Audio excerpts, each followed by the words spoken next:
Perfect. I've had several people already reach out to me to say they weren't going to be able to make it and would they be able to see or get information later. So anyway, I am happy to be here. Chris, thank you so much for having me. Who am I? My name is Stefanie Fackrell, and I'm the founder and chief disruptress of Disruptive HR. So that's an HR consultancy. I do leadership coaching as well as job seeker coaching.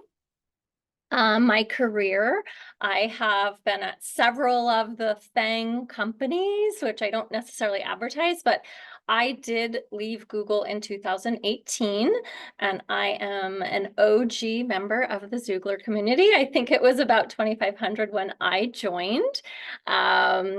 And I helped Chris and Ankit with Xoogler School back in 2020, which was a cohort of students that were taking a gap year, suffering from COVID and not being able to go to school, travel abroad. So this was a really cool endeavor to set them on the right path. And there's been so much success from that from a lot of those individuals that I've kept in touch with, and I'm sure Chris has as well. So I have actually been laid off 3 times in my career, and I know a lot of you have probably been laid off, and it's terrible, and there's a lot of grief involved in it. The stages of grief, obviously, anger, acceptance, eventually we get there if ever. So currently I'm helping companies on a fractional basis, and doing advisory work with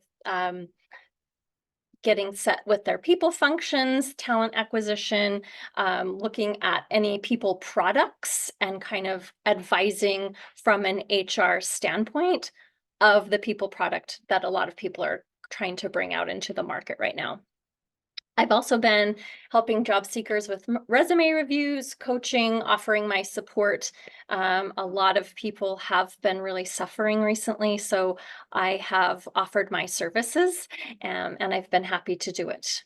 I'm also building an AI tool, and partnering with someone to create an alternative and modern outplacement service that replaces LHH, which if you have been let go from Google, you were given their service. So Job Seeker 101. A lot of this you may have heard, but I'm just trying to give as much information, tips from my expertise, dispelling any myths that you may have heard out there. So resume should be 2 pages maximum. If it's longer, the information should be relevant to the job that you are applying to. Resume should have no bells and whistles, no graphs, no pictures. Keep it simple and concise. Your resume doesn't need to show your whole career. So if you have been employed for 30 years, and the job you had 30 years ago is not relevant to the job you're applying to today, cut it out. Most resumes are about 10 years worth of experience. However, if you had a job 15 years ago that is relevant to the job that you're applying to today, and it shows growth in your career trajectory, keep it on there. Again, it needs to be relevant to what you are applying to today. You should be telling your story in accomplishments on your resume, in your bullet points. Again, clear, concise quantification. Did you grow something? Did you build something from 0 to X? Embellish those, show those accomplishments, because that's going to be what's catching the recruiter's eye when they are looking at that resume for 10 to 60 seconds. Recently with COVID, and the hybrid remote or not remote job locations, you really should be adding your location and then in parentheses say what you're looking for. Are you open to remote, hybrid, or relocation? That's going to indicate to the recruiters immediately if you're applying for a job out of state. Why is this person applying to a job out of state when they live in New York and they're applying in California? It's going to show your willingness to relocate. Ageism is a thing, whether we want to talk about it or not. So my suggestion is if you are past 5 years of graduating college, remove all of those grad dates on your resume, as well as in your personal summary, take out 25 years of experience in product management. Don't call it out specifically, because your resume, your LinkedIn are going to show that much experience. Don't give an opportunity for ageism and bias to come in immediately. My suggestion is to always have one to two resumes, right? So many of you have done a lot of different things in your career. So you potentially were a technical program manager or a straight software engineer. So if you are targeting roles specifically in those two areas as you're applying, have a strong software engineer role, have a strong technical program manager role, have a strong software engineer resume, have a strong product management resume. So try to create resumes that are relevant and strong in the areas of the roles that you're applying to. You do not need to customize your resume for every application. If you are reading through a job description and those key elements are popping out that you have done that shows that you should be applying for that job. So you do not need to customize every resume. There's been a lot of bad advice out there. It takes people a lot of time to customize, and it's really just a waste of time. In 2023 and 2024, LinkedIn has been the way people are getting noticed. So you want to optimize it. Personalize your LinkedIn headline about who you are, keywords, two words about who you are, what you can contribute. Mine says HR futurist and diversity champion. So about you that will catch someone's eye if they have not seen your resume yet. Add details to your About Me section. This is where you can really highlight who you are as a professional and a person. You can write your mission, your vision, why you got into product management, why you got into marketing, what you're passionate on the outside. Do you do any volunteer work? Embellish that to showcase who you are. Again, because a recruiter may be finding you before they ever see your resume. Fill in your skills.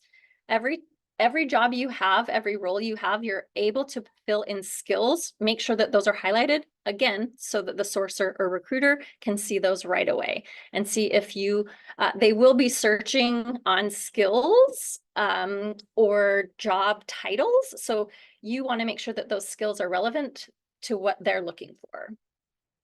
LinkedIn is your brand. I know many people that I have worked with, some of my clients haven't had to look at LinkedIn in 18 years. They have messages from 15 years ago that they are barely reading. So LinkedIn is your brand. Make sure it's fresh, make sure it's up to date. And asking for recommendations is a big thing on LinkedIn, but again, you should be strategic about it. You don't necessarily want everybody recommending you. You want strong recommendations that can speak to who you are as a professional. You don't want someone just saying, Joe's a nice person, right? That's not going to get you a job. So have it be an honest recommendation. Networking. Now, networking in this job market is really where all of the interviews are coming from. I know a lot of people are applying and it feels just like a black hole, but relying on your network, reaching out to your network, former colleagues, former professors, former managers, that is really where people are getting their interviews. Again, if you haven't spoken to someone in 10 years and reaching out to them like, hey, can you help me? You want to make it mutually beneficial, right? You don't want to feel like you're just taking from them. So come prepared with an agenda. Your outreach should be genuine, curious, but have an agenda so that they feel the conversation is worth their time and worth helping. Again, these relationships, will last 5 to 10 years. Maybe you won't receive a job offer from that person or any interviews now, but 10 years from now, they might remember you and reach out to you for future opportunities. My suggestion is to also join any professional organizations or Slack communities, which have blossomed, I would say, in 2023 and 2024. So build your communities in those Slack groups. A lot of people are sharing job opportunities. Networking is huge. If you aren't finding any that are relevant to you, create your own, because you have large communities that you could support as well. So start your own thing. Why not? Referrals. Again, referrals, I've been saying, are like the Willy Wonka golden ticket, because referrals really are where you get noticed. Referrals, typically the person needs to know your work directly and have worked with you directly, because submitting a referral, the employee is, I'm sure you have submitted referrals before, but there is a form that you need to fill out. How well do you know this person's work? How do you know them? How long have you known them? And if the referral just says, I don't know this person, I just met them, typically that's not going to be a strong referral, and the recruiter most likely is not going to pay attention to that. If I know a lot of you are looking for companies that you're interested in, does someone know someone at Anthropic, for instance? That should be more of an informational interview and not a referral. Again, because they're not going to know you or your work. They just know you through a friend of a friend. So can you get an informational interview? Can you talk to them about their position? Can you show your interest and build that relationship? And eventually they may be able to refer you to that role. I think having a board of directors is important. So a group of supportive people around you, that know your career, that have mentored you, that can give you good information and opinions as you're going through your interview process, your application process. These are the people that you should lean on for their advice that you trust.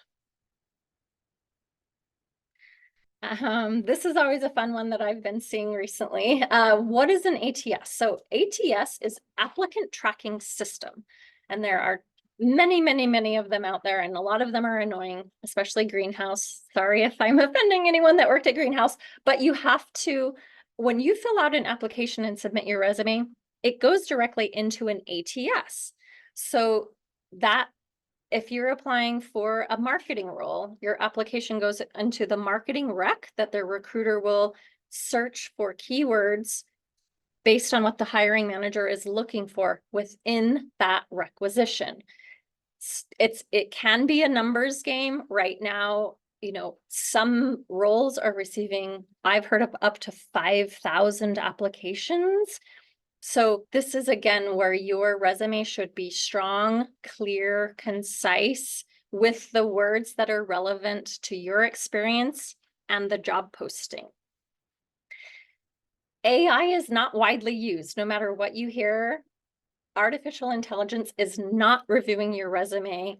Maybe with about 5% of the companies out there are using AI currently, but humans, recruiters, are behind the screen looking for the right candidates to show their hiring managers.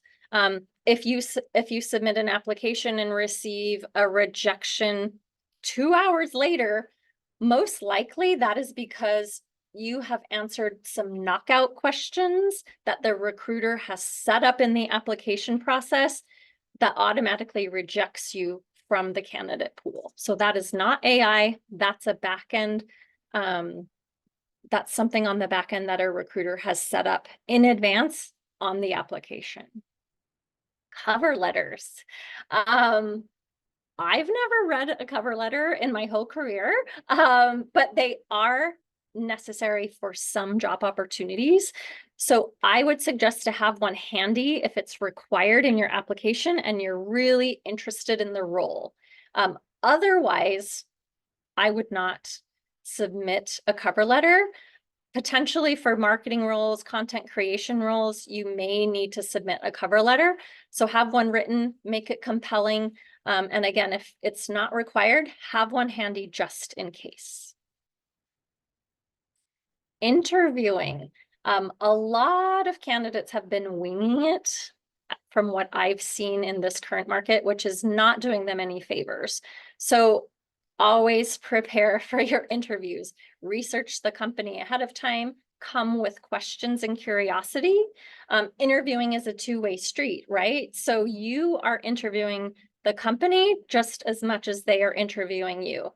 Now, within a recruiter screen, you may not get into the nitty-gritty of, that two-way street conversation. They can't tell you how you're gold. They can't tell you, the management style, but come with questions and just have it a two-way conversation. Follow up after an interview. I always like to send a note of thanks just because someone has spent, 45 minutes to an hour talking with me. So why not send a thank you note? If you do not hear back after the thank you note, I would send one more follow-up and then forget about it. Ghosting has become a really big thing on this market, and it's terrible, but most likely the recruiters are keeping in touch with their top candidates. And again, the volume is just so much right now. You may not hear a yes or no for a month, but one follow-up and then move on. If you hear back eventually, amazing.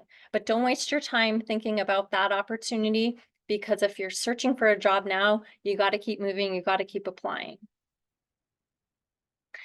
Outreach, again, with networking, have your pitch ready. It could be a standard email template that you send that's like, hey, I'm excited to meet you. I saw this role within your company. I see that you do the same thing. I'm interested. Could you share 30 minutes with me to have an informational interview? Again, people are willing to give their time if they feel that they are being reached out to in a kind and genuine way. People love to help other people. So I would just have your outreach ready. And if it's like a standard template that you send everybody, just make it compelling. There's a lot of advice right now about reaching out to hiring managers and recruiters on LinkedIn if you're interested in an opportunity. Hiring managers and recruiters typically, well, hiring managers for sure are not always on LinkedIn. So I wouldn't waste your time trying to reach out to a hiring manager on LinkedIn. If you can get their email directly, send an outreach. Recruiters are active on LinkedIn, but they're inundated with messages. So you can send that message, but again, it has to be compelling. You have to say, I saw this opportunity, copy and paste the opportunity, and say why you're a fit, copy your resume as well, let them know that you've applied, and leave it at that. Recruiters are, again, in this market, they're working on as skeleton crews, so they may not even ever see that message. I know when I was still recruiting, I received hundreds of messages and I was never able to get back to them all. Target companies. I think this is very important because spray and pray is not really working right now. So I always advise my clients to have a list of at least 10 to 15 target companies that you would enjoy working for, that you've heard about, and start researching those companies, finding out about those companies, going to their websites, looking at their openings, finding people on LinkedIn that you can connect with and build relationships with. And I think that's important. You can have your A list of companies and your B list of companies, but again, spray and pray is just really not the way to go. You have to be strategic about who you're reaching out to, where you're applying to. I think Fast Company and US News and World Reports are really good resources to find the top companies that are doing cool things that you may be interested in. Don't always trust Glassdoor when companies win these awards, because companies do pay to be in the running to win awards. So it's not necessarily genuine that they're the top company to work for as they promote. upskilling. I think upskilling is really important right now. Again, with the advance of AI in 2023, it's thought that 75% of knowledge workers are going to be using AI on a daily basis. So it's good to start playing around with that technology, getting to know it, being familiar with it, so you're not left behind. Again, read up on tech. I would create a schedule where you're applying to opportunities, but also learning things while you are on your job search. You need a little downtime. You need a little like brain refresher. So I would, if you can carve out that time, start upskilling, look for certifications, courses, classes, anything that you can do. Not only to upskill yourself, but to kind of give yourself a boost, learn something while you're looking.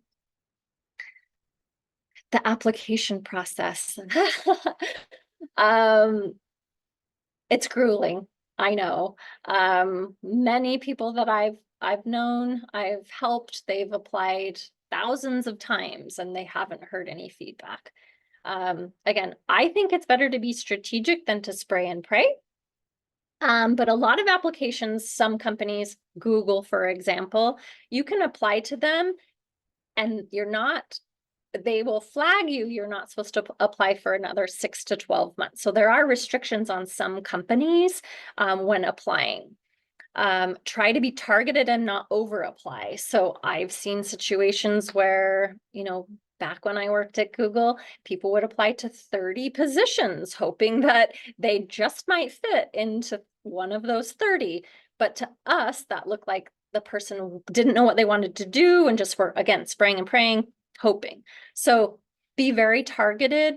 Maybe if the company is really interesting and you fit 3 to 5 roles, maybe apply to 3 that you are a really good fit for and move on. Rejection is always hard. A lot of companies you may never hear from after you submitted an application. Typically, the rejection is built into the thank you for applying email. If we're interested, we'll reach out. But if you do apply, again, in this economy, it's so competitive and there's so many applications, you may receive a rejection. Don't take it personal. If you are interested in that company, it's a no for now. It's not necessarily a no forever. And that also goes again with interviewing. You could have gone, through several rounds of interviews, made it to be one of the last candidates and not selected. That's just a no for now and not a no forever. If you're still interested in that same company, 5 years from now, reapply. But we're talking about now because now is urgent in interviews and applications. Here are some of my favorite job sites. I will share this presentation as well, but I think Audit.com is really great. Indeed, it's okay. Idealist, well found, built-in, you can look for specific regions. So built in New York, built in San Francisco, built in Chicago, depending on where you're located. Also, go to your target company's home page and apply and look directly on their careers page. Mental health. I know the job search is a grind, so please take breaks. Go out and walk, pet your dog, take the weekends off, build a job search support team. Maybe 5 other people that are searching for roles as well that could use the encouragement from you. So build a little community. I know Phil Terry has something called Never Search Alone, where there's pods of job seekers that support one another. I think that's a really great idea. So if any of you have friends that are in the same boat, maybe create a little community together. Give yourself grace. Again, this is the toughest economy, I think, since 2008 when I graduated from UC Berkeley. Control the controllables. Again, rejection is redirection. Rejection is no for now, not no forever, but you need to keep moving. And just give yourself grace, because it's not you, it's the market. Control the controllables, control your resume, control where you're interviewing, control who you're networking with. Those are the things that you're able to control. And again, imposter syndrome is real. I know during this, job search, a lot of people are feeling that they may not be the professional that they had hoped for, that they may not be as successful as they had been in their roles, but that is not the case. It's just a symptom of this market and what's going on. Recruiter relationships, just quickly with this. So there are internal recruiters that work for the target companies you're applying to. So a Google recruiter, an Apple recruiter, an NVIDIA recruiter. Those recruiters are hired to hire specifically for opportunities within those companies. Agency recruiters and headhunters are external. They could be hired to fill a role at Google, NVIDIA, if it's a really hard role to hire for, but nobody, I know a lot of job seekers approach recruiters like, hey, can you find me a job? But that's not how it works. The recruiter is working for the organization to fill the opportunity. Again, so if you are reaching out to a recruiter, you should have applied and seen the exact opportunity at that company that you're a fit for and outreach about that. Build a rapport. It's a long-term relationship. Again, you may build a relationship with a recruiter. It doesn't work out, but 10 years from now, 5 years from now, 2 years from now, they'll remember you and your skill set and the relationship you built and reach out to you for other opportunities. Lastly, before I'm done, ghosting. I know a lot of people are experiencing ghosting right now. It's terrible. It's never, ever, ever acceptable. It is happening. Don't take it personally. Don't stew about it. Just keep moving, because you can't worry about being ghosted when you need to have a job for your sanity, for your bills, for your family, for your livelihood. So thank you. And one final reminder, you are the prize in this job search. So just remember that. If you get down, you are the prize that you are bringing to the company that you get the offer from. And that's it. Thank you, Stephanie. Thank you so much for preparing this presentation and making yourself available for AMA. Thank you. We'll start right after I ask 1 or 2 questions. Yes. The first question, if you would apply for a company right now, Stephanie, which company would you apply for to work at, whether it's remotely or in the San Francisco Bay Area? Well, I mean, that's tough, because I really think the AI industry is hot right now. OpenAI, Anthropic, Perplexity, all those companies are really hot and really interesting, but getting your foot in the door and getting noticed is really challenging. But honestly, those are the companies that I would target, even though I know I would be rejected. Just because there's so much volume there. There's so much volume. And again, that's where referrals would help you, right? And the second thing is, would you recommend people look for some of the big tech companies, perhaps a company that people would normally think of applying for and maybe even move to their location? Or what thoughts do you have on that question? I think so. I think a lot of the larger tech companies that did layoffs have kind of ruined their brand a little bit, but they're still great places to work. So I think, again, just with those target lists of companies, those bigger companies can be at the top and you can do what you can to apply and get in there. But look for those smaller companies, like mom and pop, small to medium businesses, that are just as compelling, that you may be like the big fish and be able to make those contributions. Great. And the last thing I'll mention before I stop this recording is Stephanie was such an integral part of helping Xoogler School, which was helping students, whether they were freshmen to seniors, even people recently graduated, to really get into the job market, get some thoughts, as we did offer that during the pandemic for 2020. And clearly Stephanie's now offering her time here for everyone else. So Stefanie, thank you for contributing to the Xoogler community, but also the wider professional tech community overall. We always appreciate your support, and we'll include her LinkedIn in this YouTube recording afterwards as well. So I'm going to stop this so that the AMA will be more of a private session. Yeah, thank Thank you, you. Stefanie, for everything that you do for us.